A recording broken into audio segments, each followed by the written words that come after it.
Hi guys, welcome to my YouTube channel Jio Shiksha में आप सबका स्वागत है। तो आप सब कैसे हैं? आई होप आप सब अच्छे होंगे, मस्त होंगे, स्वस्थ होंगे। आप सबकी पढ़ाई बेहतर ढंग से चल रही होगी। तो आज हम देखेंगे क्लास 10th के मैथमेटिक्स में, ठीक है, कुछ विशेष कोणों के त्रिकोणमितीय अनुपात। चैप्टर 8 ही है, ठीक है, पाठ 8 ही है, उसी में है कुछ विशेष कोणों के त्रिकोणमितीय अनुपात, trigonometry ratios of some particular angles. ठीक है, अब हम देखेंगे कुछ जो है कोणों के त्रिकोणमितीय अनुपात, जैसे 30 अंश हो गया, 0 अंश हो गया, 30 अंश हो गया, 45 अंश हो गया, 60 अंश हो गया, 90 अंश हो गया। ठीक है, इन सभी का हम क्या देखेंगे?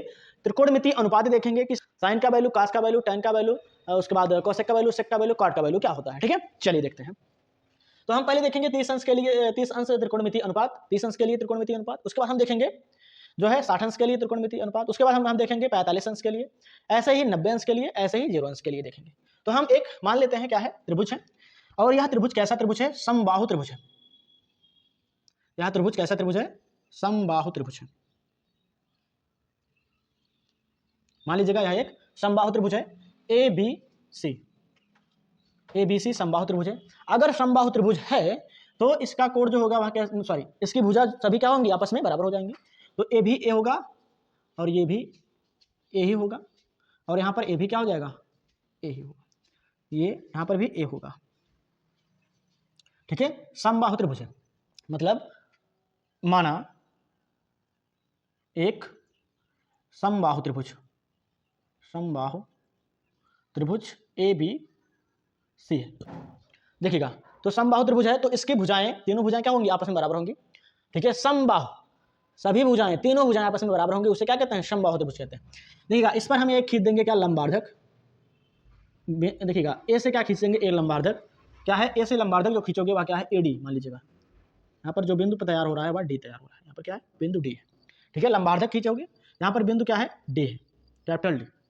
चलिए देखिएगा, जब ए भुजा, टोटल भुजा क्या है? बीसी है। बीसी कितना है? ए है, तो ये इसका मध्य बिंदु होगा। डी क्या होगा? इसका मध्य बिंदु होगा। तो यहाँ पर इसकी दूरी कितनी हो जाएगी? a/2 हो जाएगा, और इसकी दूरी कितनी हो जाएगी? a/2 हो जाएगा, a/2 हो जाएगा। ठीक है, अब हम क्या निकालेंगे? देखिएगा, ये तो अब आप देख पा रहे हैं यहाँ पर दो त्रिभुज बन रहा है, ए डी बी, और त्रिभुज बन रहा है ए डी सी। और इसमें देखिएगा ये कोण कितने अंश का बन रहा है? ये कोण 90 अंश का बन रहा है ना। और ये पूरा क्या है? समबाहु त्रिभुज है। तो समबाहु त्रिभुज का जो कोण होता है, त्रिभुज के तीनों अंतःखंडों का कोण जो होता है, ठीक है, वह कितने अंश का होता है? 60 अंश के होते हैं। 60 अंश, ये भी क्या हो जाएगा? 60 अंश हो जाएगा। ठीक है, इतना समझ में आया? अब देखिए, अगर हम कोण ये देख रहे हो, ये वाला कोण ए डी बी निकालेंगे तो कितना आएगा? ये कोण 30 अंश के हो जाएगा। कितने अंश के हो जाएगा? 30 अंश के। ये कोण कितने अंश का हो जाएगा? 30 अंश के हो जाएगा, क्योंकि टोटल कोण 60 अंश है, तो ये कोण कितना अंश का हो जाएगा? 30 अंश का हो जाएगा। और इस साइड भी कितने अंश का होगा? 30 अंश का होगा। तो हम त्रिभुज लेंगे, एक त्रिभुज लेते हैं। कौन सा त्रिभुज? ए डी बी में समकोण त्रिभुज ए डी बी में समकोण त्रिभुज ए डी बी में। देखिएगा, समकोण त्रिभुज ए डी बी में अगर देखोगे तो हमें क्या पता है? ये 90 अंश है। ठीक है, ये 90 अंश है। इस 90 अंश के सामने वाली जो भुजा होगी वो कर्ण हो जाएगी। ठीक है, और ये आधार हो जाएगा, ये क्या हो जाएगा? लंब हो जाएगा। हमें यही लंब नहीं पता है, मतलब एडी का वैल्यू नहीं पता है। तो हम जब एडी का वैल्यू निकालेंगे तो आप जानते हो पाइथागोरस प्रमेय से, तो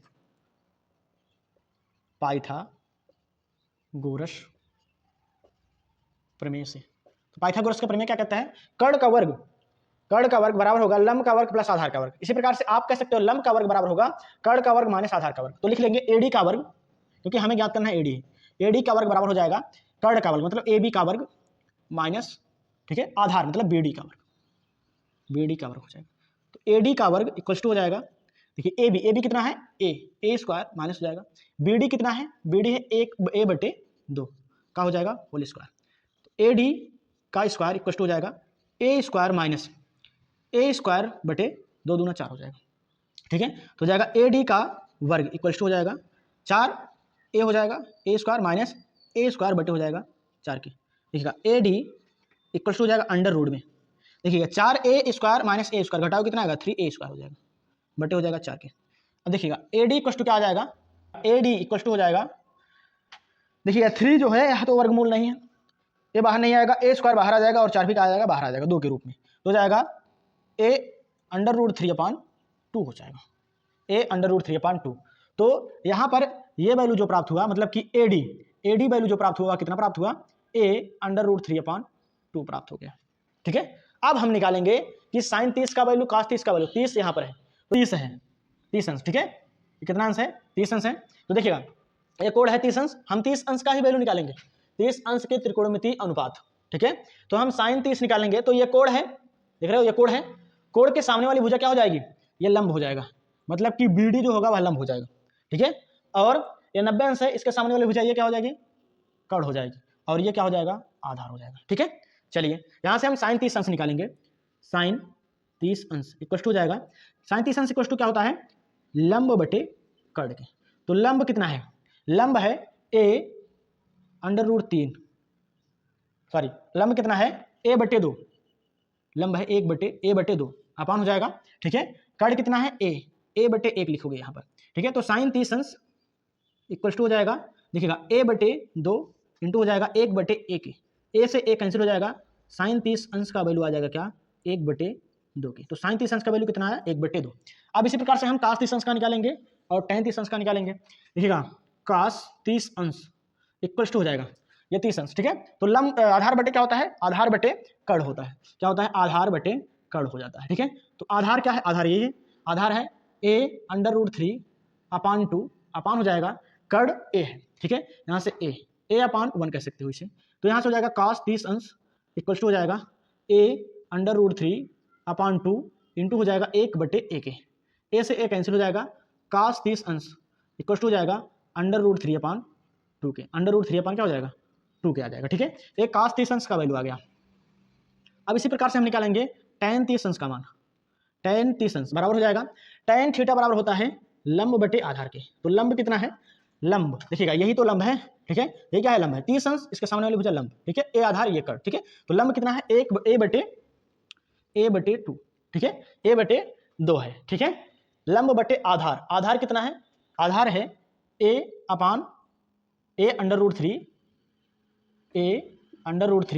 अपान 2 है। ठीक है, इसे सॉल्व कीजिएगा तो tan 30 अंश इक्वल टू हो जाएगा a/2 गुणे हो जाएगा 2/a√3 के, a से a कैंसिल हो जाएगा, 2 से 2 कैंसिल हो जाएगा, तो tan 30 अंश इक्वल टू हो जाएगा 1/√3 के। तो tan 30 अंश का मान क्या आ जाएगा? 1/√3 के हो जाएगा। ठीक है, इसी प्रकार कोसेक 30 अंश बराबर हो जाएगा, कोसेक थीटा बराबर होता है बटे लंब, कर्ण बटे लंब। ठीक है, तो कर्ण बटे लंब हो जाएगा। तो कर्ण क्या है? कर्ण a है, लंब क्या है? a/2 है। कर्ण क्या है? a है, लंब क्या है? a/2 है। तो यहाँ से हो जाएगा a, यहाँ से कर्ण कितना है? a बटे हो जाएगा, यहाँ से हो जाएगा लंब कितना है? a/2 है, लंब कितना है? a/2 है। यहाँ से कोसेक 30 अंश इक्वल टू हो जाएगा, देखिए 2 ऊपर जाएगा, 2a बटे हो जाएगा a के, a से a कैंसिल हो जाएगा, तो कोसेक 30 अंश इक्वल टू हो जाएगा कितना? 2 के। तो कोसेक 30 अंश का मान कितना आया? 2 के आ गया। ठीक है, अब इसी प्रकार से हम सेक का निकाल लेंगे। अब इसी प्रकार से देखिएगा हम सेक 30 अंश का निकालेंगे। तो सेक 30, कास का उल्टा क्या होता है? सेक होता है। कास होता है आधार बटे कर्ण के, ये हो जाएगा कर्ण बटे आधार के, कितना? कर्ण बटे आधार के हो जाएगा। ठीक है, तो यहाँ से लिखोगे आप कर्ण कितना है? कर्ण है a। ठीक है, कर्ण और आधार कितना है? a√3 अपान 2, तो हो जाएगा a इंटू √3 अपान 2 के, 2 ऊपर लेकर जाइए, हो जाएगा सेक 30 अंश इक्वल टू हो जाएगा 2a अपान a√3 हो जाएगा, a से a क्या हो जाएगा? कैंसिल हो जाएगा, सेक 30 अंश इक्वल टू हो जाएगा 2 अपान √3 की हो जाएगा। तो ये आ गया सेक 30 अंश का मान। अब इसी प्रकार से आप निकालोगे cot 30 अंश का मान। तो देखिएगा cot 30 अंश का मान निकालोगे तो cot थीटा बराबर होता है आधार बटे लंब के, आधार बटे लंब के। ठीक है, तो यहाँ से हो जाएगा आधार कितना है? देखिएगा आधार है a√3 अपान 2, a√3 अपान 2 अपान हो जाएगा, लंब कितना है? लंब a अपान 2 के है, a अपान क्या हो जाएगा? 2 हो जाएगा। ठीक है, इसी प्रकार से ये हो जाएगा cot 30 अंश इक्वल टू हो जाएगा, भाग है गुणा में करोगे तो व्युत्क्रम हो जाएगा, मतलब a√3 अपान हो जाएगा 2 के इंटू 2 अपान हो जाएगा a के, a से a क्या हो जाएगा? कैंसिल हो जाएगा, 2 से 2 क्या हो जाएगा? कैंसिल हो जाएगा, तो cot 30 अंश का मान कितना हो जाएगा? √3 हो जाएगा, एक cot 30 अंश का मान आ जाएगा। ठीक है, तो ये था 30 का त्रिकोणमितीय अनुपात था 30 का। ठीक है, तो आई होप समझ गए होंगे, तो आप इसका स्क्रीनशॉट ले लीजिए।